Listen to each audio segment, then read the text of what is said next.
Hi, everyone, and welcome to this Map Mavin case study in which we're going to look at school attendance zones, and that's not the perfect proper term, so forgive me for that, in the city of Chicago and overlay them over some neighborhood boundaries.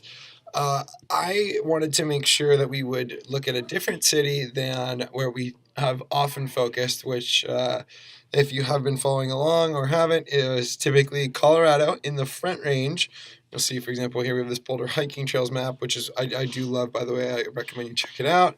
And New York City. So we've got a bunch of stuff for New York City as well. We have that full disclaimer because we're based in Boulder, Colorado. And the city of Boulder, for its relatively medium or small size, has great sources of data available online. The same goes for New York. New York is kind of the model of open data on the web today. There's just so much on there. And I work out of here in New York for Apollo, so there's a little bit of bias there. But with this one, I wanted to focus on somewhere else, and Chicago is a place that certainly deserves some credit because Chicago actually has been dubbed by some to be really the pioneer in this open data movement. The idea of taking collected data from government institutions and releasing it into the wild, so to speak, for the public to freely download and use. Why am I rambling about all this? The key here is to know that you, with open data, can take full advantage of Map Maven. Of course, you can create your own or take stuff that has in other ways been collected by your team or people you work with. But there's just so much out there on the internet that's free and is great, and it can often just take seconds to load into Map Maven. And Chicago being a pioneer of the open data portal concept, I really wanted to give them a little shout out.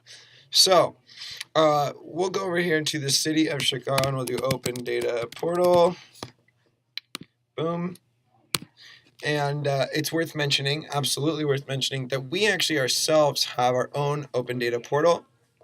I encourage you to go to support.mapmavin.com to read more about what that looks like and to find a link as well to our library of publicly available data. We have over 11,000 data sets, and you can import them directly into your MapMaven account and to projects. You can also download some of those files as GeoJSONs. It's a great resource, and I highly encourage you to check that out.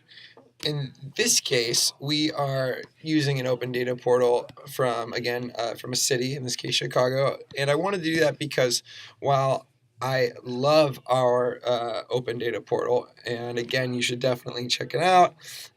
If you want a specific city and you're maybe not finding what you need, just go type in open data portal for that city, and you're probably going to find what you want. So I'm not going to go into the weeds here as to where I found these files exactly, but you could type in, we could just click education here for my use case, and you'll find all sorts of stuff in here. I then was able to download those data sets and upload them into MapMaven. What is this case study really looking at? So we have a realtor who's working with clients, and those clients are looking at different neighborhoods to figure out where they'd like to live in regards to the educational opportunities that will be afforded them if they go with that particular block or neighborhood of Chicago. And as anyone with any exposure to real estate knows, and anyone with kids know, education is a huge factor in deciding where you're going to live. That is key to property values, and also, of course, just in general, important to parents who are taking advantage of public school resources and want to make sure that their kids are taken care of. Now, the reason that mapping can come into play here is that the boundaries of which school a kid is going to attend are not necessarily perfectly in line with neighborhood boundaries. And overlaying that can at times be a challenge. There are existing resources on the internet that you can use, but they aren't necessarily going to be as interactive as MapMaven or as intuitive and certainly won't allow you to make your own edits and mark it up and take notes. So in this case, our realtor has gone ahead and uploaded first of all, a layer of Chicago Public School locations. So you'll see we can toggle that on and off. All right. And this layer then is high school attendance boundaries. So if you fall inside one of these, that's the school you'll go to. We can click on it and we will see, let's see, Wells High School. All right. You could then toggle that off when we've loaded a third layer, neighborhood boundaries. So let's take a look here.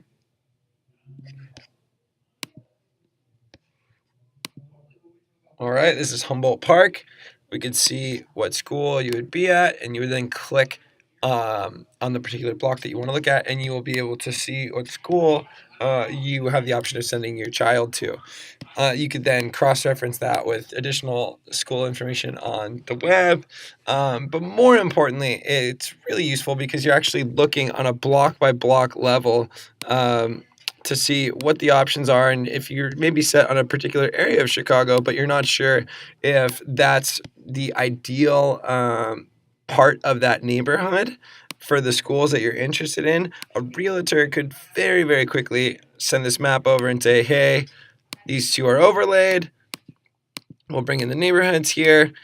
And here's a sense of your options. So maybe it makes sense to look a couple blocks to the east if you're up here on Addison Street in North Chicago, rather than go here. Again, these are things I'm saying as I go. I'm not from Chicago, but you get the general picture. And really the important thing to highlight here is how easy it would be to share this file with anyone who might want to answer those same questions. You could very, very easily share the URL. You can also, in your admin panel, go ahead and click share after dropping on the Hamburglar to the share icon, or sorry, share button right here. And that will, I'll actually do it for you. That will create this pop-up. You can enter addresses. Those people do not need to have Map Mavin accounts to view that map, although you could certainly bring them in and give them editing privileges so that they can mark it up. And what I mean by markup, and we'll jump back in here, is make their own notes. So let's say they're looking, let's find an area. I have been there, so maybe I'll know a little bit to where I could pretend that I'm working through this scenario as a Chicagoan. Okay, so we will say that we're up here in River North. Let's see. All right, and we'll make a little mark. I guess this would actually be Streeterville. And let's say I want to look. I've already walked around the area, and I really want to stick to this block. All right, I've now made a markup. This is not a true polygon. It's a markup, meaning I am essentially making notes with points, lines, and polygons that I can then reference back to. I can have a series of these, and I can also turn on autosave to be saving my edits as I go. I can toggle them on and off, and allowing me to do that will really act as a additional layer, and I use the word layer cautiously because it's not a true layer, but an additional tier of information when I'm trying to make decisions here. So, okay, we know we want to live in this area. We see that area falls in this high school attendance zone, okay? And we can actually, again, and I already had it on, but we could toggle that on and off, and we'll see, all right, that's the nearest school, that's the nearest school. These are going to be schools that are in different attendance areas, but ultimately, I get a quick and easy picture of my options. Maybe it makes sense to move up here a little bit and have a range of options for schools, but I probably want to dig into that more. And again, the key here is the realtor, the clients, and everyone involved can very, very easily load in some data from the city or from our own if they wanted to, and start to see relationships between those layers.